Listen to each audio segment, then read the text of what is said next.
오늘은 시편 9편을 할 차람인데 9편과 10편은 지난번에도 말씀드렸듯이 한 편으로 되어 있습니다.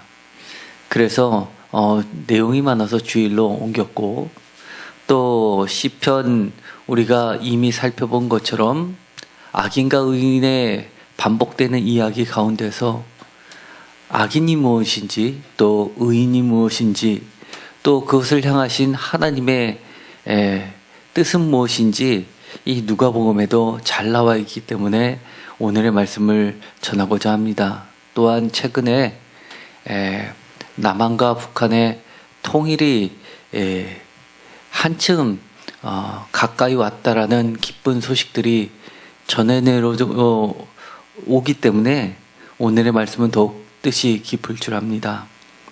이 누가복음 19장은 예수님께서 갈릴리에서부터 예루살렘으로 십자가를 지시기 위해서 오시는 길 마지막에 들어가 있습니다. 보통 마태, 마가, 누가복음은 일직선의 도상으로 그려지고 있습니다. 그래서 한번 예루살렘으로 가게 됩니다. 누가복음 18장 31절에 보면 예수께서 12제자를 데리시고 이르시되 보라 우리가 예루살렘으로 올라가느니 선지자들 통하여 기록된 모든 것이 인자에게 응하리라 라고 하면서 32절에 인자가 이방인들에게 넘겨져 희롱을 당하고 능욕을 당하고 침뱉음을 당하였으며 33절 그들은 채찍질하고 그를 죽일 것이니 그는 3일 만에 살아나리라 하시되 라고 하면서 예루살렘으로 가는 마지막 길목에 이 이야기가 배치되고 있습니다. 19장 1절에 예수께서 여리고로 들어가 지나가시되 라고 시작하고 있습니다. 여리고는 우리가 잘 알고 있는 것처럼 예루살렘 성으로 들어가는 가장 가까이 있는 큰 오래된 고성입니다. 여호수아 때 우리가 잘 알고 있는 여리고 성이 무너진 이야기를 잘 알고 있을 겁니다. 그 정도로 여리고 성은 매우 오래된 고성입니다. 그리고 실제로 예루살렘 성지순례를 갔다 온 많은 분들이 깜짝 놀라는 게 생각보다 사막이 아니라 오아시스라는 것에 대해 놀랍니다. 그 정도로 이 여리고는 이 감람나무가 무성한 올리브나무가 무성한 곳입니다. 그렇기 때문에 오히려 예루살렘보다는 이 여리고가 더 많이 발전될 수밖에 없는 그렇게 튼튼한 성이요, 그리고 부자들이 많이 있는 곳입니다. 예수님께서 여리고로 들어가 지나가셔서 최종 목적지는 예루살렘이지만 마지막으로 하신 일들이 기록되어 있습니다. 우리가 너무나 잘 알고 있는 삭개오의 이야기가 이곳에 놓여 있습니다. 삭개오라 이름하는 자가 있으니라고 2절에 이야기하면서 그를 소개하고 있는 두 마디 표현이 있습니다. 세리장이요 또한 부자라.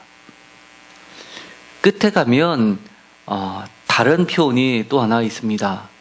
6절에 보면 죄인이라는 말로써 이 삭개오를 대변해주고 있습니다. 특징 1. 세리장, 2. 부자, 3. 죄인입니다. 그런데 3절에 보면 이 삭개오라는 사람이 예수님에 대한 소문을 익히 들었던 것으로 보이게 됩니다. 궁금했습니다. 어떠한 사람인가 하여 어찌할 수 없어서 이 들무화과 나무 위로 올라갔다고 합니다. 사람이 많아 라고 했는데 그것이 이 사람의 걸림돌이 아님을 우리가 알 수 있습니다. 정말 큰 부자라면 당연히 많은 사람이 있다 하더라도 그에게 길을 양보해 주었을 텐데 그는 나무에 기어 올라갈 정도로 그를 막고 있는 또 하나 커다란 걸림돌이 있었습니다. 그것은 세리장이라는 것과 사람들의 인식에 죄인이라는 것입니다. 부자라는 것 때문에 그가 예수께 가까이 갈 수 없었던 것은 아닌 게 분명합니다. 왜냐하면 이 삭개오의 이야기와 맞물려 쌍둥이 같은 이야기가 바로 전에 소개되고 있기 때문입니다. 특별히 18장에 보면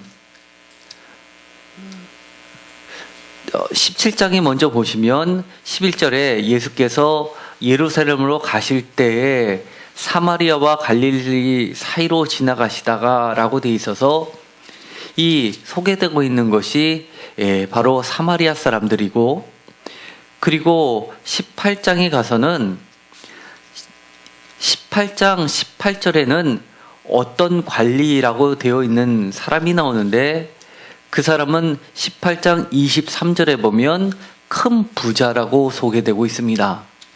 그런데 이 큰 부자임에도 불구하고 이 사람은 예수께 나오는데 아무런 방해가 되고 있지 않음을 보게 됩니다. 예수와 직접적으로 서로 대화를 주고받을 정도로 그렇게 부자라는 것 때문에 그 사람이 죄인 취급받을 이유는 없다는 이야기입니다. 어쨌든 간에 이 19장에 소개되고 있는 이 삭개오는 분명히 18장에 소개되어 있는 큰 부자와 비슷한 면이 있습니다. 비슷하지만 그 결과는 정반대의 이야기로 끝나고 있습니다.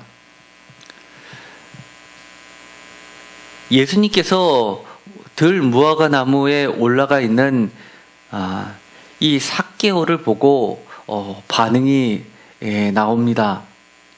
삭개오야, 속히 내려오라. 내가 오늘 내 집에 유하여야 하겠다라고 예수님께서 먼저 말씀을 건네십니다.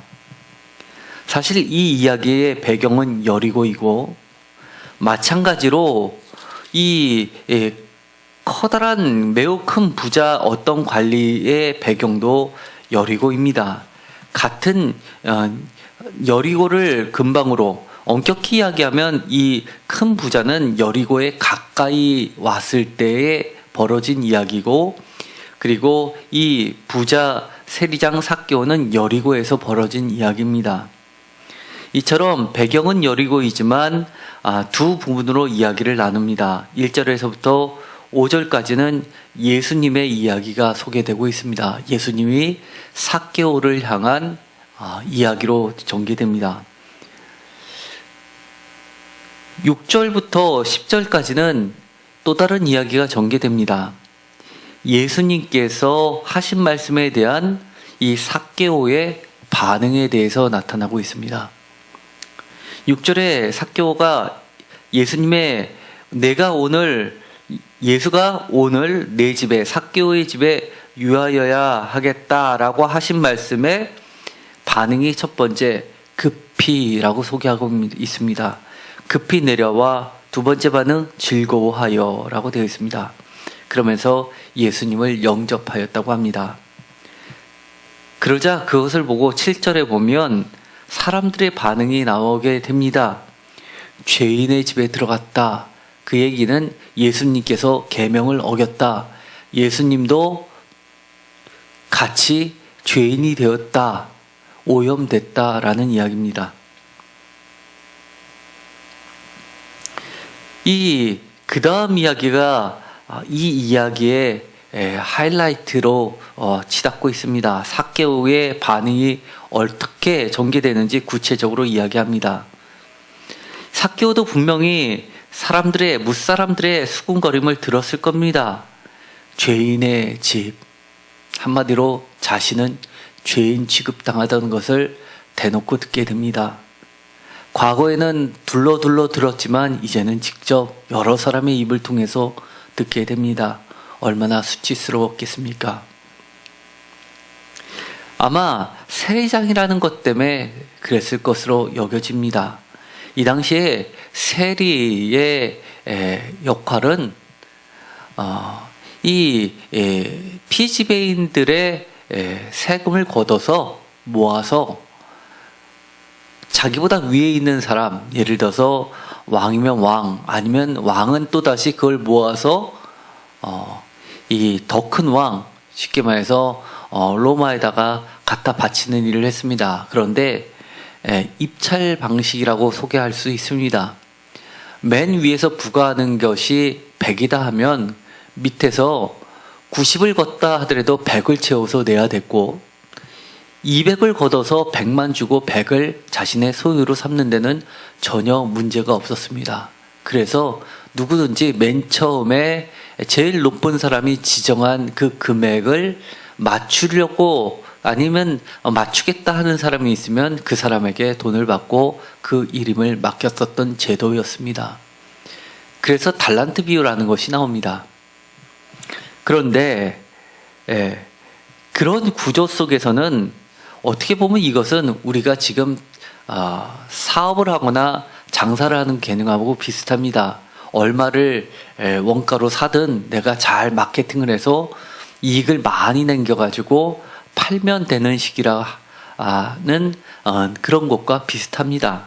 그러나 문제는 이 지배와 피지배층 사이에서 벌어지는 공이라는 문제하고 맞물려 있기 때문에 이 사람들은 이런 태도가 매우 불합리하고 자신의 피를 빨아먹는 죄인 중에 죄인으로 취급했던 겁니다. 삭개오가 예수께 여짜옵니다. 주여 보시옵소서. 당당하게 이야기를 합니다. 그것도 서서 엎드리지 않고 당당하게 이야기를 합니다. 다 같이 읽도록 하겠습니다. 내 소유의 절반을 가난한 자들에게 주겠사오며 만일 누구의 것을 속여 빼앗은 일이 있으면 내 갑절이나 갚겠나이다. 왜 이런 말을 했을까요? 이 이야기에는 두 가지가 들어가 있습니다. 하나는 내 소유의 절반을 가난한 자에게 주겠사오며 라는 표현은 그 뒤에 있는 누구의 것을 속여 빼앗은 일이 있으면 내 갑절이나 갚겠나이다 라고 이야기한 것과는 근본적으로 다릅니다. 앞에 부분은 구제와 관련된 이야기입니다. 가난한 자를 도우는 것은 유대인들에게 있어서 매우 덕행으로 선행으로 하나님의 명령으로 여겨지고 있었습니다. 그래서 산상수훈에서도 이 선행에 대한 이야기가 나오게 되는 겁니다. 구제에 관련된 이야기가 나오는 겁니다. 유대인에게 부과된 의무 중에서는 11조 같은 것이 있지만 그거 외에도 구제와 금식과 이런 것들도 규정으로 되어 있기 때문입니다. 이렇게 구제에 대해서 자신의 소유를 절반이나 내놓겠다라고 하는 것은 죄인이 할 일은 아닙니다. 바리새인 중에 바리새인이라고 하는 사람들도 의인이라고 하는 사람들도 절반을 내놓지 않았기 때문입니다. 규정에서 정하고 있는 것보다 더 많이 하겠다는 결단을 이야기합니다. 두 번째, 만일이라는 표현을 써서 실제로는 자기가 그럴 만한 행동을 한 것이 있다라고 스스로는 알고 있지 않지만 혹시나 드러나게 된다면 이라는 것이 내포되어 있습니다. 누구의 것을 속여 빼앗은 일이 있으면 내 갑절이나 갚겠나이다 라고 이야기합니다. 이것은 4배나 갚겠다라고 하는 겁니다. 10원을 속여 빼앗은 일이 있다면 40원을 갚아주겠다라고 이야기하는 겁니다. 사실 이것은 일반적인 이런 속건제에 해당하는 것이 아닙니다. 예를 들어서 레위기 6장 1절부터 6절까지 나오는 속건제의 규정들이 있습니다. 레위기 6장 1절에 여호와께서 모세에게 말씀하여 이르시되, 아주 규정입니다. 2절, 누구든지 여호와께 신실하지 못하여 범죄하되 곧 이웃이 맡긴 물건이나 전당물을 속이거나 도둑질하거나 착취하고도 사실을 부인하거나 3절, 남의 잃은 물건을 줍고도 사실을 부인하여 거짓 맹세하는 등. 이쯤 되면 사람에게만 잘못한 것이 아니라 거짓 맹세까지 들어가니까 하나님께도 죄를 범한 것이 됩니다. 사람이 이 모든 일 중에 하나라도 행하여 범죄하면 4절 이는 죄를 범하였고 죄가 있는 자니 그 훔친 것이나 착취한 것이나 맡은 것이나 잃은 물건을 주운 것이나 5절 그 거짓 맹세한 모든 물건을 돌려보내되 여기에서는 사람에 대한 잘못도 분명하게 언급합니다. 훔친 것, 착취한 것, 맡은 것, 잃은 물건을 주운 것들, 내 거 아닌 것들을 가져간 것들, 사람 사이에 벌어진 일들입니다. 5절 그 거짓 맹세한 모든 물건, 거짓 맹세한 것, 사람에게도 잘못이 있지만 근본적으로 하나님에 대한 죄도 포함됩니다. 물건을 돌려보내되 곧 그 본래 물건의 5분의 1을 더하여 돌려보낼 것이니 그 죄가 드러나는 날에 그 임자에게 줄 것이요 5분의 1, 20%입니다. 그는 또 그 속건제물을 여호와께 가져갈지니 곧 내가 지정한 가치대로 양떼 중 흠없는 순양을 바치라고 이야기를 합니다. 사람에게도 드리고 하나님께도 죄를 용서를 구하라는 겁니다. 그런데 이거는 어디까지나 20%입니다. 그런데 성경에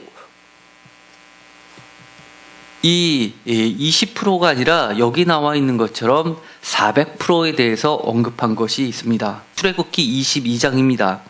출애굽기 22장 1절에 이렇게 되어 있습니다.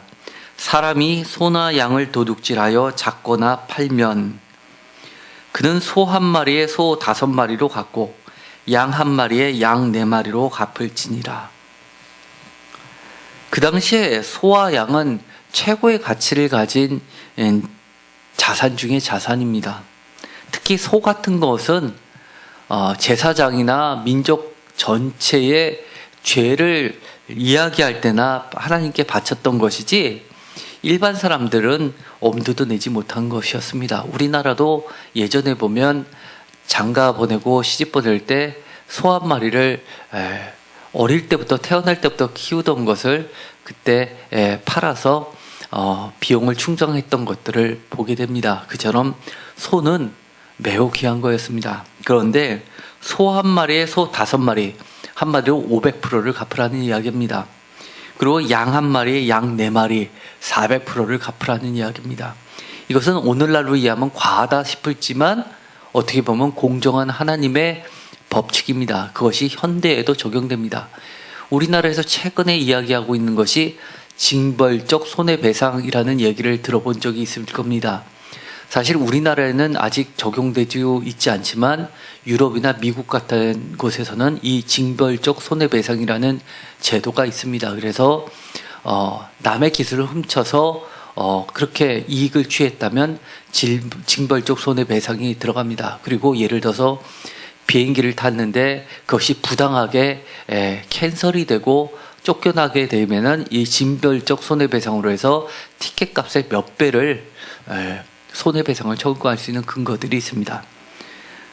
지금으로부터 3,300년 전에 이런 법이 있다는 것은 얼마나 하나님의 공의가 뛰어나다는 것을 보여주는지 모르겠습니다. 오늘의 본문으로 다시 돌아가면 이처럼 누구에게 속여 빼앗은 일이 있으면 내갑절이라 갚겠다라고 선언하는 것은 그만큼 하나님의 말씀을 완벽하게 준행하겠다는 이야기를 하는 겁니다. 이쯤 되면 죄인이라고 수군거렸던 사람들이 감히 말을 할 수 있을까요? 예수님께서 그 다음에 이런 말씀을 하십니다. 다 같이 읽겠습니다. 예수께서 이르시되 오늘 구원이 이 집에 이르렀으니 이 사람도 아브라함의 자손이로다. 아멘. 이 고백을 듣고 결단을 듣고 예수님께서 하신 말씀이 있습니다. 이 9절에 있는 말씀은 이 1절에서 5절까지 예수님께서 하셨던 말씀의 내용과 한층 나아가는 것을 보여줍니다. 예를 들어서 5절에 있는 것처럼 내가 오늘 내 집에 유하여야 하겠다라는 말보다 더 극적이고 또 고조된 말씀입니다. 오늘 구원이 이 집에 이르렀다. 이 사람도 아브라함의 자손이다. 아브라함의 자손이 대단한 표현이냐라고 생각할지 모르지만 사실 이 표현은 누가복음 전체에서 중요한 주제 중에 하나입니다. 예를 들어서 누가복음 3장 8절에 이렇게 되어 있습니다. 유명한 세례 요한의 예수의 길을 곱게 하는 자의 회개, 유명한 회개에 대한 말씀이 있는데 3장 8절에 이렇게 이야기합니다. 그러므로 회개에 합당한 열매를 맺고 속으로 아브라함이 우리 조상이라 말하지 말라. 내가 너희에게 이르노니 하나님이 능히 이 돌들로도 아브라함의 자손이 되게 하시리라라는 말씀이 있습니다. 여기서 아브라함의 자손이라는 이야기입니다. 사실 이 아브라함의 자손이라는 표현은 여기에 적합하지 않은 표현처럼 들립니다. 왜냐하면 이 3장에 보면 세례 요한에게 와서 세례를 받는 사람들은 이방인들이 와서 세례를 받은 것이 아니라 정말 이스라엘 사람들이 다 와서 세례를 받았던 겁니다. 한마디로 아브라함의 자손이 와서 세례를 받았는데 그들에게 아브라함의 자손이라 일컫지 말라라고 했던 겁니다. 그에 반해서 오늘 예수님께서 그 길 한가운데 세례 요한이 빛을 비추면서 주인공이라고 스팟라이트를 비춰줬던 예수가 선언한 바로 아브라함의 자손이라고 하는 사람이 바로 삭개오의 응답 속에 있다는 겁니다. 그러면서 10절에 인자가 온 것은 잃어버린 자를 찾아 구원하려 함이라 라고 하면서 예수의 했던 말씀 9절과 10절 앞과 뒤를 싸고 있는 중요한 말이 구원이라는 말입니다. 우리가 많이 생각합니다. 이 삭개오의 설교를 하면서 앞에 부분만 갖고 1절에서 5절까지 이 들무화과나무 위에 올라가서 예수님을 만나고 싶어서 그렇게 올라가서 쳐다봤더니 예수님께서 내려오라라고 하니까 속히 내려오니까 구원을 받았다라고 만약에 설교한다면 사실 이 말씀을 온전히 이해하지 못한 겁니다. 1절에서부터 5절까지는 분명하게 예수님의 초청이 들어가 있고 구원이 임했다 안 임했다라는 이 구원의 문제는 바로 뒷부분에 있기 때문입니다. 왜냐하면 사실 이 19장 1절에서부터 10절까지 말씀과 이미 말씀드렸던 것처럼 똑같은 배경의 비슷한 이야기, 여리고를 중심으로 벌어졌던 부자의 이야기인 어떤 관리 18장 18절부터 그리고 30절까지 전개되는 이 선한 어떤 관리, 선한 선생님에게 물어봤던 어떤 관리의 이야기와 쌍둥이 예화로 우리는 들어야 하기 때문입니다. 누가복음 18장 22절에 이렇게 되어 있습니다. 예수께서 이 말을 들으시고 이르시되, 이 말을 들었다는 이야기는 18절에 보면 내가 무엇을 하여야 영생을 얻으리이까 라고 하면서 선한 선생님이여 라고 예수님을 불렀던 어떤 관리에 대한 응답입니다.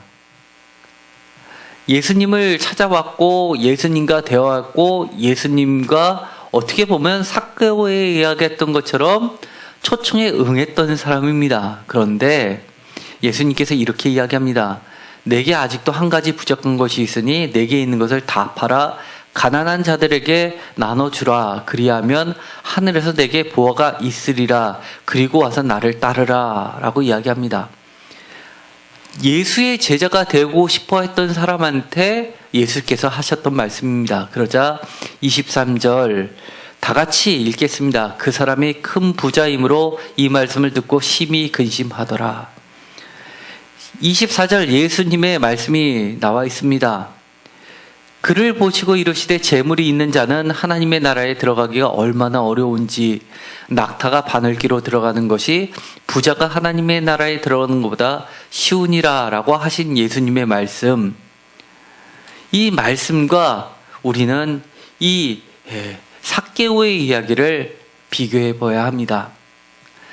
다른 내용인 것 같지만 사실은 같은 내용입니다.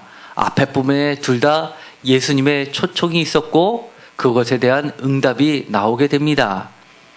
그런데 한 사람은 예수의 제자가 되지 못했고 또 한 사람은 예수의 제자가 되었습니다. 한 사람은 구원에 이르지 못했고 다른 말로 하면 하나님의 나라에 들어가지 못했고 또 한 사람은 하나님의 나라에 들어갔습니다. 구원이 어디서 갈라졌습니까? 사실 이 삭개오의 이야기는 앞에 부분에 예수님의 강조점이 있는 게 아니라 바로 뒷부분에 강조점이 있다는 것을 분명히 해야 됩니다. 그래서 만약에 말씀을 전하고 말씀을 읽는다면 우리가 뒷부분에 우리의 관심을 집중시켜야 됩니다. 무엇이 차이가 났습니까? 1차적으로는 재물을 어떻게 쓰는지에 대해서 차이가 났습니다. 그런데 쉽게 말해서 헌금 많이 하면 그러면 하나님의 나라의 제자가 되느냐? 그렇지 않습니다. 그것에 대한 해석이 29절, 18장 29절에 예수님께서 이렇게 이야기합니다. 하나님의 나라를 위하여 집이나 아내나 형제나 부모나 자녀를 버린 자는 30절 현세에 여러 배를 받고 내세의 영생을 받지 못할 자가 없느니라. 이 영생과 구원은 같은 의미입니다. 그렇기 때문에 이 이야기는 돈의 비유를 들어서 이야기했지만 결국은 하나님의 나라의 제자가 어떠하냐를 이야기할 때 다른 어떤 것보다 하나님의 나라를 우선순위에 두느냐 안 두느냐의 문제에 있다는 겁니다. 이 여리고에서 만난 삭개오의 이야기를 보면 이렇게 되어 있습니다. 내 소유의 절반을 가난한 자들에게 주겠으며 만일 누구의 것을 속여 빼앗은 일이 있으면 내 갑절이라 갚겠나이다 라고 했을 때 구원이 임했다는 이야기입니다. 다른 어떤 것보다도 하나님의 말씀을 최우선으로 적용하겠다는 겁니다. 집이나 아내나 형제나 부모나 자녀를 버리겠다라고 선언하는 것과 마찬가지라는 겁니다. 그 결과 구원이 임했다라고 합니다. 사실 구원이 무엇입니까? 구원은 하나님의 사랑의 또 다른 이름입니다.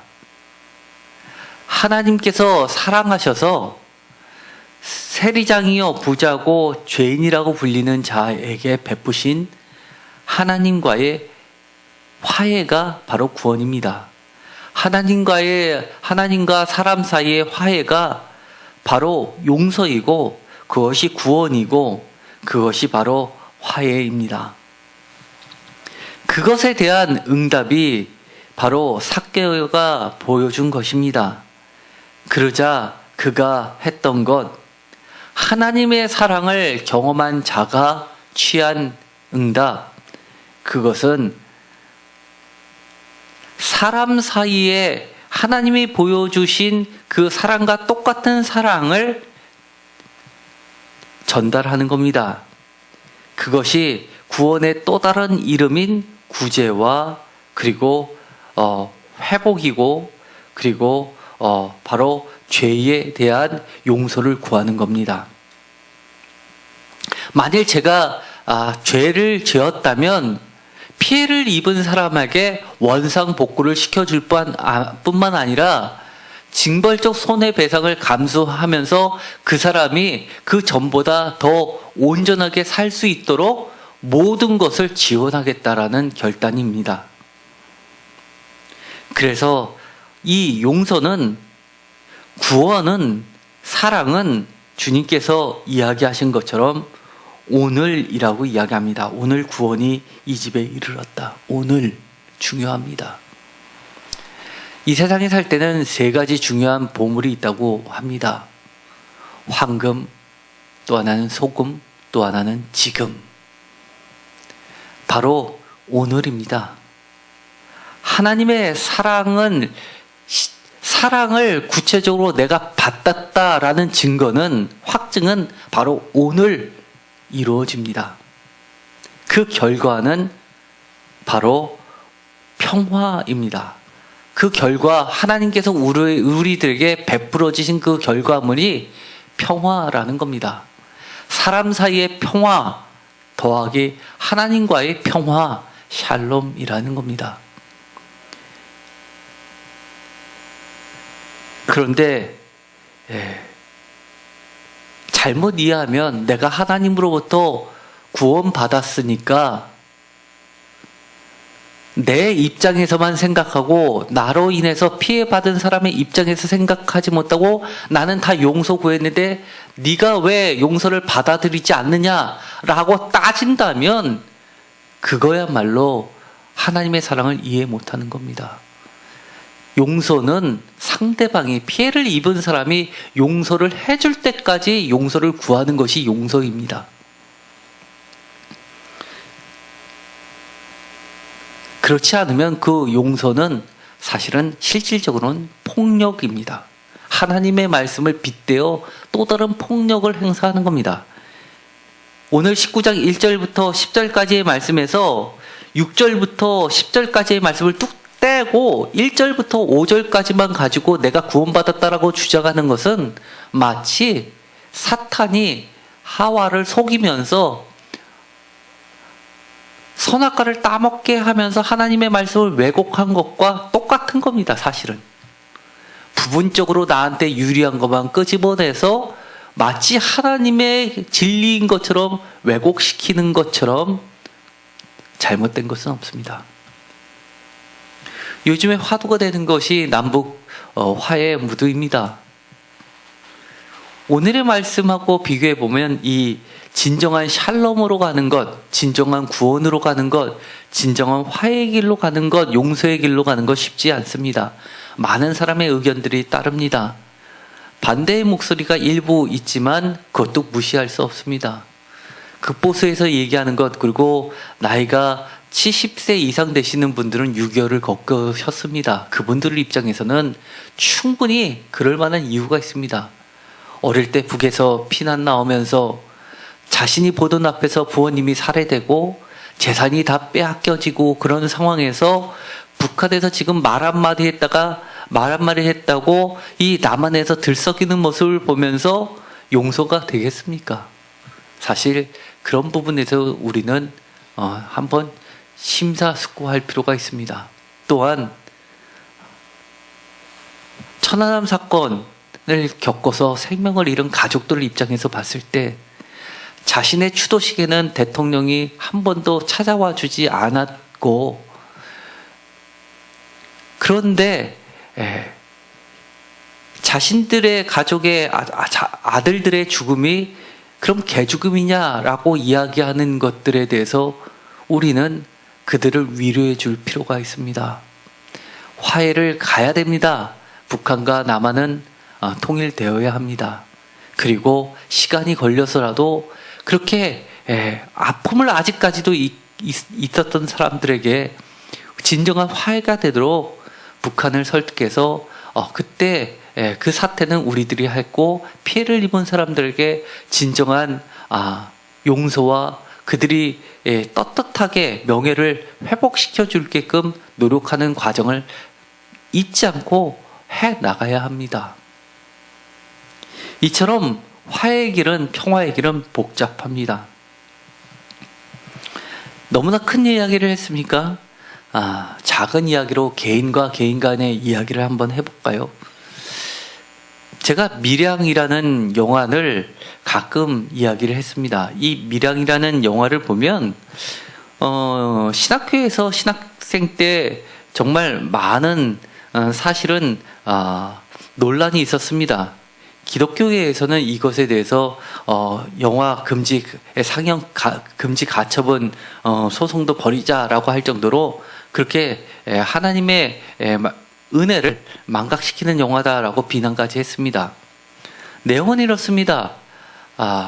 남편이 교통사고로 죽었습니다. 남편을 잃고 부인이 남편의 고향인 밀양, 경상도에 있지요. 밀양.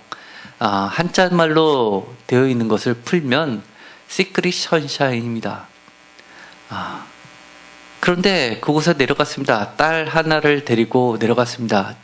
매우 가난한 여인이었지만 무시당하고 싶지 않아서 굉장히 부자인 행세를 했습니다. 그런데 동네에서 부자인지 알고 그 딸을 납치했습니다. 어린 소녀를 납치했는데 몸값을 요구하는데 너무나 큰 액수였습니다. 감당할 수가 없었습니다.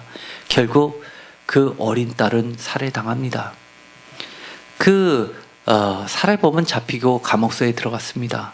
이 여인은 너무나 괴로워서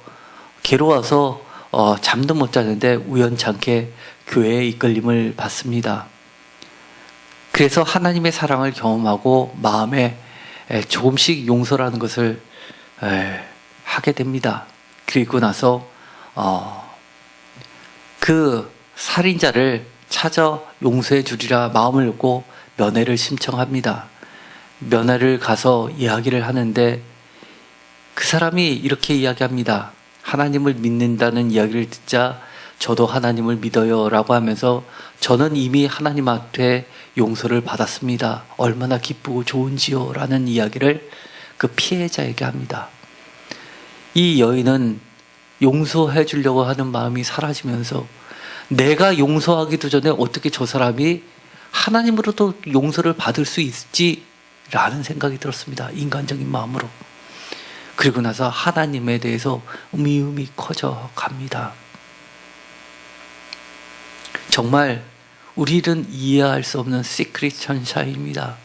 하나님의 비밀스러운 햇빛이 어떻게 한 잃어버린 양에게 찾아오게 되는지 이해할 수 없게 만듭니다. 그러면서 기독교인들이 갖고 있는 그 잘못된 구원관에 대해서 적나라하게 꼬집습니다. 잠깐 동영상을 보도록 하겠습니다. 용서, 이것은 하나님 사랑의 또 다른 이름이라고 말씀을 드렸습니다. 하나님 사랑, 우리 죄인을 하나님과 우리 사이에 화해케 하시고 회복시키시는 하나님의 구체적인 행동이십니다. 마찬가지로 또한 우리가 응답할 하나님의 사랑은 바로 사람과 사람 사이의 회복입니다. 그리고 용서입니다. 그것을 내일 하는 것은 용서가 아니고 사랑이 아니라고 하는 겁니다.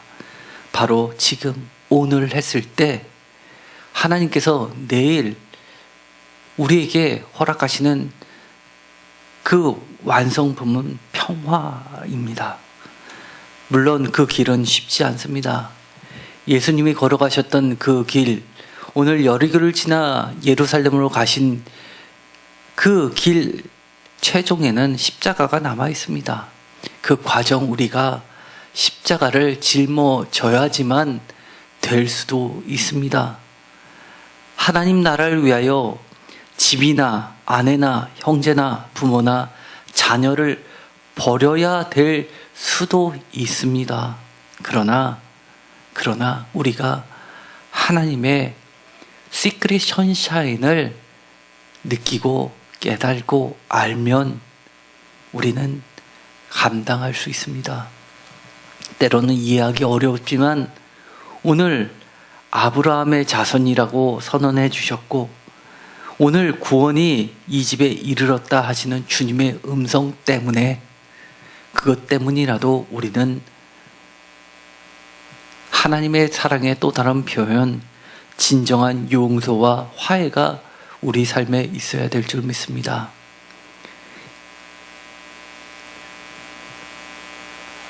만약에 아직까지도 1절에서 5절까지에만 머물러 있다면 주님은 이렇게 말씀하실 겁니다. 구원? 그래, 아직은 아니지. 아직은 아니지. 너도 선한 큰 부자, 어떤 관리처럼 그렇게 될 수 있지. 결국은 최종에 가서 도망갈 수 있지라고 이야기할 수 있을 겁니다. 오늘 삭개오의 이야기가 우리 삶에 커다란 거울이 되었으면 좋겠습니다. 기도하고 마치기로 하겠습니다. 하나님, 우리가 하나님을 믿는다 하고 예수님을 믿는다 하면서 오만한 거짓된 신자가 되지 않게 하여 주옵소서. 하나님의 사랑을 온전히 이해하고 진정한 용서와 화해와 평화의 길로 갈 수 있게 하여 주옵소서. 비록 지금은 이해하기 힘들어도 화해의 손짓을 내밀 때 우리가 박수칠 때 박수치게 하시고 그 커다란 길 가운데 우리도 함께 갈 수 있게 하여 주옵소서. 하나님의 진정한 구원이 오늘 내 집에 이르러야겠습니다. 때로는 이해하기 어려워도 우리가 하나님의 사랑의 또 다른 이름, 구원, 용서, 화해, 내가 손해를 입는 한이 있더라도 피해를 입은 자들에게 원상 회복시키려는 결단을 하게 하여 주옵소서. 예수 그리스도의 이름으로 기도드렸습니다.